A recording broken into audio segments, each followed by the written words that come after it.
여러분 안녕하십니까, 진성호입니다. 이재명 더불어민주당 대표가 오늘로 단식 5일째입니다. 그런데 진짜 단식을 하고 있는지 의구심을 가지는 사람들이 많습니다. 이재명 대표는 밤만 되면 농성을 하고 있는, 이 단식 농성을 하고 있는 천막에서 사라져 버립니다. 그리고 보온병에 뭘 들었는지 뭘 먹고 있습니다. 아무튼 이상한 단식이라는 비판이 빗발치고 있는 가운데 오늘 이해찬 전 민주당 대표, 함세웅 신부들이 이 천막, 이 단식 천막을 찾았습니다. 그런데 이해찬 전 대표가 이재명 단식 현장을 찾으면서 또다시 가짜 단식 논쟁이 벌어지고 있습니다. 왜 그럴까요? 오늘 한동훈 법무부 장관이 이재명의 단식에 대해서 정답을 말했습니다.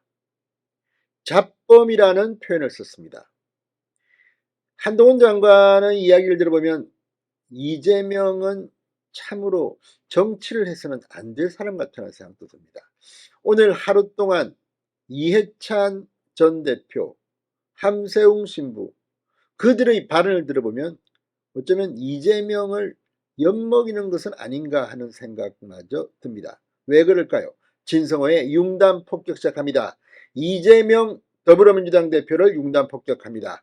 방송에 앞서 아직 진성호 방송의 구독자가 아니신 분은 붉은색 구독 버튼 눌러주십시오. 더 좋은 방송으로 보답하겠습니다.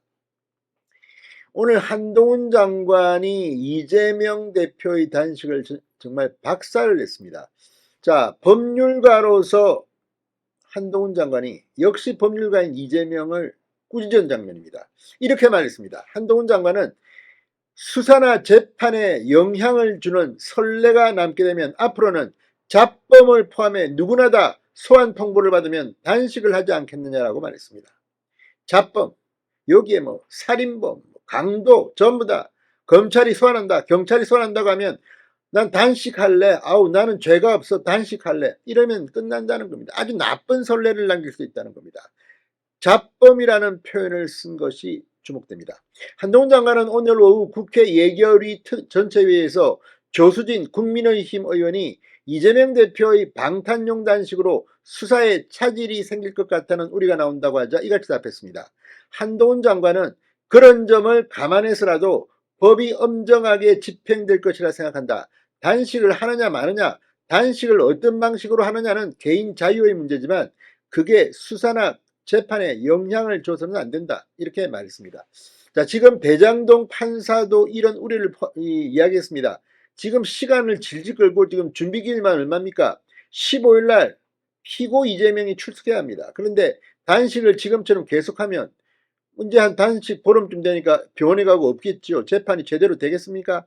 자, 이걸 보고 이 대한민국의 강력 범죄자들이 전부 다 나도 단식한다, 나는 억울하다, 이렇게 하면 어떻게 합니까? 기가 막힐 노릇입니다. 자, 조 의원이 이재명 대표가 4일 조사를 받을 테니 오전에 2시간만 조사를 받게 달라는 주장을 했다. 이렇게 통보하는 일이 있었느냐고 묻자 한동훈 장관은 저는 못 받고 국민들도 못 봤을 것 같다고 했습니다. 특별 대우란 이야기입니다. 자, 이재명의 단식이 참 이상한 이유는 오늘 이 단식을 하는 이 현장에 찾은 이해찬을 통해서 발견됩니다. 자, 이해찬, 함세웅, 등등이 오늘 천막을 찾았습니다. 이들은 이재명 대표를 격려하면서 윤석열 정권의 실정을 강하게 비판했습니다.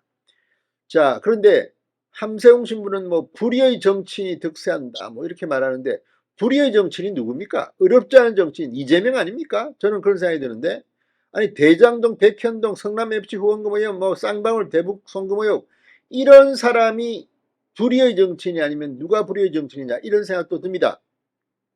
자, 오늘 이해찬 사임고문은 이 국회 본청함 이재명 대표의 단식 투쟁 천막을 찾아 국회에서 법을 만들면 시행령으로 부수고 대법원에서 강제징용 판결을 내면 대위 변제하고 헌법재판소에서 야간 집회를 허용하면 현장에서 막는다, 헌법 체계가 무너지고 있다, 이렇게 주장했습니다. 자, 그러자 이재명 대표는 이 근자의 새로운 질서를 만들겠다는 의지가 있는 것 같아 상식적인 국민을 존중하고 상대를 인정하고 서로 경쟁을 통해 나은 길을 찾는 정치가 아니라 싹 다 제거하자, 무시하자, 대놓고 그런 전략으로 가는 것 같아. 자, 그러면서 공포 정치를 꿈꾸는 것 같아. 강도 높은 발언을 하면서 정말 둘이서 잘 놀고 있다는 생각이 듭니다. 자, 그런데 문제는 이런 발언을 하다가 이 천막에서 대화를 나눌 때 옆에 주변에 사람들이 있습니다. 그러니까 본청 당대표실로 이 두 사람은 자리를 옮깁니다. 약 40분가량 더 이야기를 나눴고 면담을 끝난 이해찬은 별다른 소감을 밝히지 않은 채 국회를 떠났다고 합니다. 이게 단식 맞습니까? 아니, 천막 공개된 데서 있다가 대표실로 자리를 옮겨 또 둘이서 한다?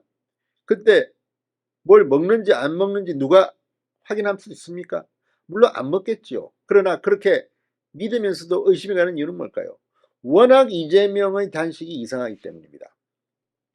자, 오늘 함세웅 신부도 찾아왔는데 이 불의한 정치인들이 득세했다. 우리 공동체가 이 어려운 시기를 잘 헤쳐나갈 수 있는 힘을 달라고 기도했다고 말했습니다. 불의한 정치인들이 누굽니까? 딱 머리에 떠오르는 것 같은데. 자, 아무튼 이걸 보면 지금 이재명의 단식은 시간이 갈수록 점점 더 희화화되고 있다는 생각이 듭니다. 자, 그런데 이 정말 이해찬과 따로 본청 대표실 가는 걸 보면 알 수 있지만 이런 것은 이야기했는데 그 전의 뭐 황교안, 김성태, 뭐 손학규 단식을 할 때는요 정말 결의에 차서했습니다. 가장 강한 방법의 저항입니다. 그런데 이재명은 지금 기존의 단식과 형식과 내용면에서 전혀 다릅니다. 웰빙 단식이라는 이유가 나오는 이유입니다. 뭐 뒤에서 먹는 거 아니야? 과거에도 보면 정치인들이 뒤에서 초콜릿 먹고 뭐 먹다가 들키기도 하고 그랬습니다. 자, 반은 천막농성장에 있고 반은 농성장에 없는, 자, 이런 이런 단식이 있었느냐, 뭐 이런 겁니다. 자, 이재명의 이상한 단식 언제까지 갈까요? 시간이 흐를수록 국민들은 조롱을 하게 될 것 같습니다. 진성호의 융단 폭격이었습니다. 여러분 감사합니다.